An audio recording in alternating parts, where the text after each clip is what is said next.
Hello, and either welcome back or welcome to my channel. I have some very good news to share with everybody. I got into PA school. I will be attending Marshall P. Ketchum PA school starting August 2020, and I am so stoked. So I actually interviewed for MBKU on December 7th and I got the call on December 10th while I was at work, and I had to wait, that was a Tuesday, and I had to wait until Thursday because I wanted to tell my parents in person, and my dad was on a business trip until Thursday, and so I had to wait all the way until Thursday, 2 full days, which doesn't seem like a lot, but it's a lot when you have a big secret. And so I surprised my parents. I made them all shirts that said MBKU Mom, Dad, and Grammy, and then I filmed them, so here is their reaction. Okay, go.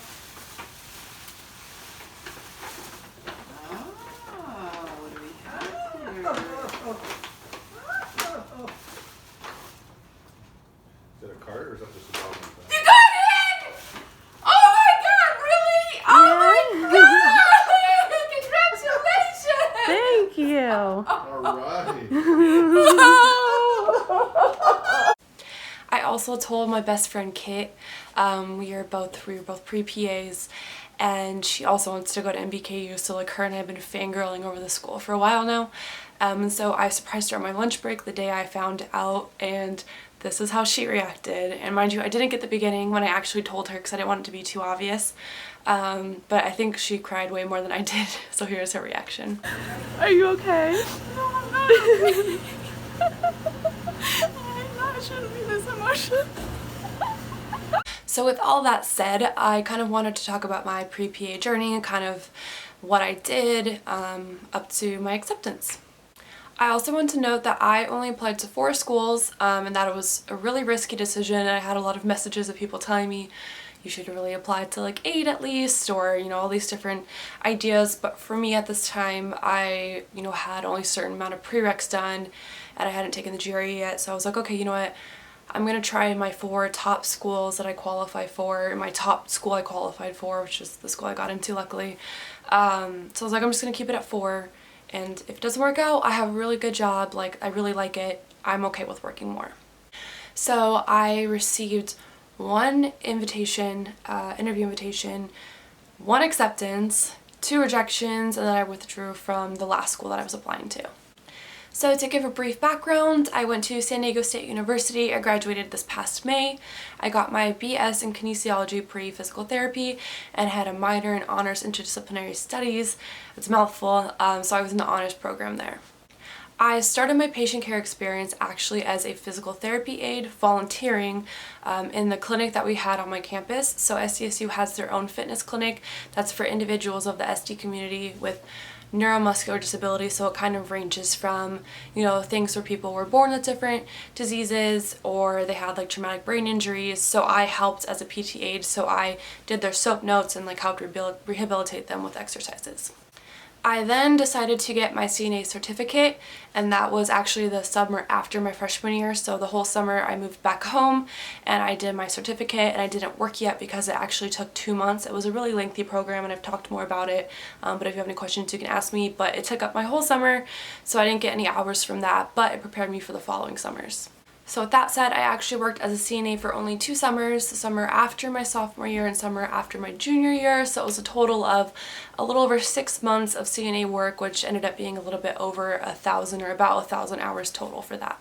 During my sophomore year of undergraduate, I actually got asked, I applied to be a pre-PA peer mentor, and that was a spot usually reserved for juniors, but I had done my research on the PA profession, so they actually accepted me a year early, so I started that, and I did that from my sophomore year all the way into my senior year.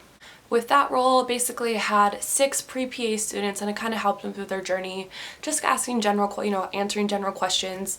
Nothing about classes or like making their specific schedule, because that was the role for the advisor, but just kind of general things like getting to know CASPA, getting to know like what requirements PA schools, where are PA schools, the very basic questions that you get on like Instagram, or you see other pre-PA mentors on Instagram answering. So for both my sophomore and junior year summer, I volunteered at the MDA summer camp, so basically I was paired one-on-one with a kid with MD, muscular dystrophy, and I helped them through their activities of daily living, like helping them get up and get ready for the day. But then I also did really fun things, like there was like arts and crafts, and we went swimming, and you just kind of help them through that. But it's just a summer camp with a bunch of kids, and you just do really fun activities, and you get to learn so much about, you know, muscular dystrophy and the different types, and just basically how they're just normal kids who want to have fun. But I was able to count some of that as patient care experience, since I did help with like CNA like duties. So I counted that as both patient care and just regular volunteering.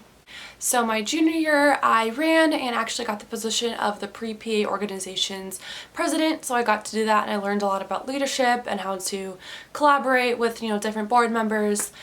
So that was a really great experience, and I got to get really good connections with PAs and people in the PA community.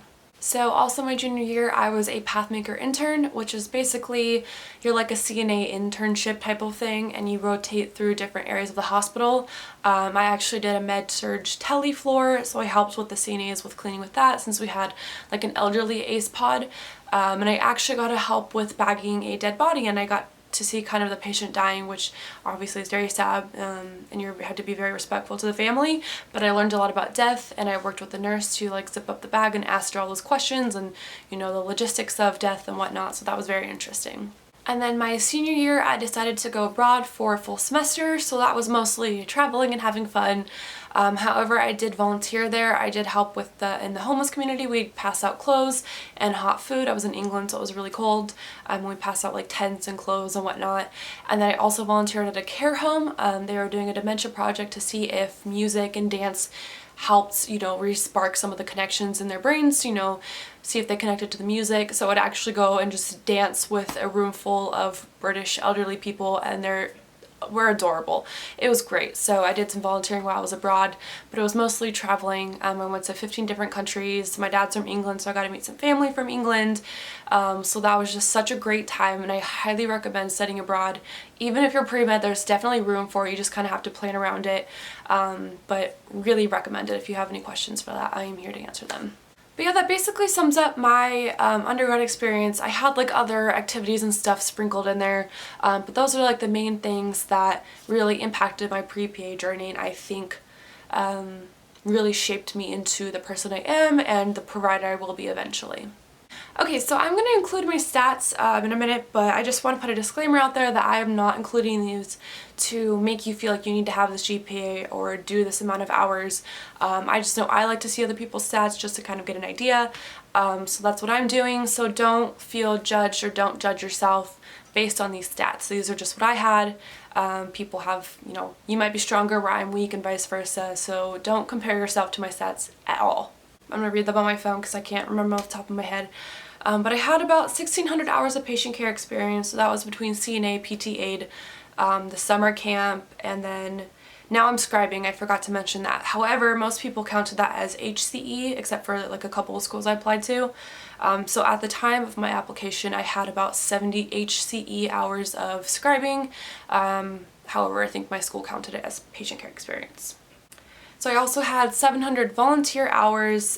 This was just really random things, non-medical volunteering. Basically a lot of like my organizations and whatnot, we would do volunteer events, so that kind of volunteering. And then 600 leadership volunteer hours, so that was like the pre-PA peer mentoring, and then the presidential role that I had. And then I had about 50 shadowing hours. That was like my weakest point. I didn't start my shadowing hours until way later. That's something that I regret, and I wish I could have started earlier. So in terms of GPA, my cumulative GPA was a 3.75, my SIDS GPA was a 3.63, and my last 45 and last 60 was about 3.9. So yeah, that is just a basic overall of what I've done so far. I kind of forgot to mention it, but I did, like I've said a little bit, I am starting to scribe. So I started that once I graduated and moved back home. So until I start in August, I will just be scribing. I probably will take like a month or two off beforehand and travel, but PA school loans, I was looking them up the other day and they are hefty, so I'm going to try to work as much as I can to save as much as I can so I can take out maybe a smaller loan. But for right now, it's just working, enjoying, you know, the freedom of knowing I got in, enjoying the time with my family, and just getting excited, getting supplies, getting business casual stuff, and just I'm getting excited to buy all the things that I need for school. But yeah, I think just gonna try to relax as much as I can. If you have any questions about any of my experiences or things that I wish I could have done differently, or anything about the application process, CASPA, interviews, personal statement, any of that, I am always answering questions on my White Coat Chasing account. I make sure to respond to everybody and with a lengthy response because I tend to over-explain myself, so that is helpful for you, hopefully. But yeah, if you need anything, you know where to find me. Thank you again so much for watching, and I hope you have a great day. Bye!